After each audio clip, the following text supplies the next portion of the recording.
Friend कैसे हो सभी। आप देख रहे हो डिफरेंट यूनिक क्लासेस, जहां पर आपको मैथ के सवालों को सबसे अलग तरीके से समझाया जाता है। देखो, सवाल में आपको संख्या थोड़ी सी अजीब दे दी है, बट ये सवाल बहुत ज्यादा इजी है। आपको कुछ भी नहीं करना है।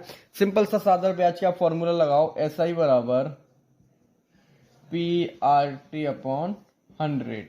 ठीक है। अब यहाँ पे P देखिए, P का आपका वैल्यू जो दी हुई है वो आपको दी हुई है 8800 रुपये। आपने सिंपल सा रख दिया 8800 मल्टी R आपको दिया हुआ 20/3। को अब भी कंफ्यूजन नहीं होना है। जो आप जिस तरीके से आप चलते आए हो वैसे ही चलना है।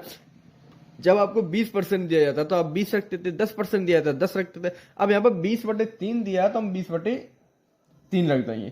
तो टाइम थोड़ा यहाँ पर कंफ्यूजन वाला है, क्योंकि टाइम आपको जो दिया हुआ है वो दिया हुआ है 9 मंथ। एक एक सवाल को ना, सवाल जब भी आप पढ़ो तो सवाल की एक एक चीज को बहुत अच्छे से समझा करो, क्योंकि होता क्या है, बहुत ही ज्यादा बारीकी से सवाल को घुमा दिया जाता है और लोग समझ नहीं पाते, इसलिए आंसर गलत आते हैं।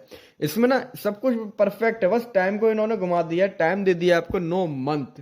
यहाँ पर जो आपको ब्याज निकल के आता है वो साल का आता है। जो दर दी जाती है ना, जिस साल की दी जाती है, इस साल का ब्याज निकल रहा है ना। बट ये साल में अगर हम यहाँ पे जो आ रहा है, ये आपका निकल कर आ रहा है 1 साल का ब्याज। अभी इसमें टीका हमारा भी कुछ भी नहीं है, ये 1 साल का ब्याज आ रहा है। बट आपसे पूछ रहा है केवल 9 महीने का ब्याज। अब जाहिर सी बात है कि 1 साल का ब्याज और 9 महीने का ब्याज, 9 महीने का ब्याज 1 साल से कम होगा, तो आप निकालो कैसे इसको। ये देखो, ये कितना है आपका, 1 साल का ब्याज है ना। अगर हम इसमें 12 का डिवाइड कर देंगे तो आपका ये कितना रहेगा, 1 मंथ का ब्याज।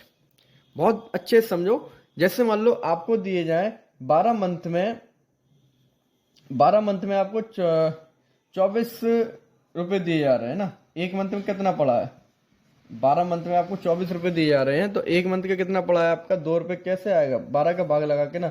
इसी तरह की यहाँ पर है 12, ये कितने का है, 12 महीने का ब्याज है, क्योंकि 1 साल का ब्याज होता है ये। ठीक है। इसमें अगर हम 12 का डिवाइड कर देंगे तो आपका कितना रह गया, अब ये 1 मंथ का ब्याज रह गया है। हमको चाहिए कितना, 9 का, इसलिए हम 9 का करते हैं इसमें मल्टी।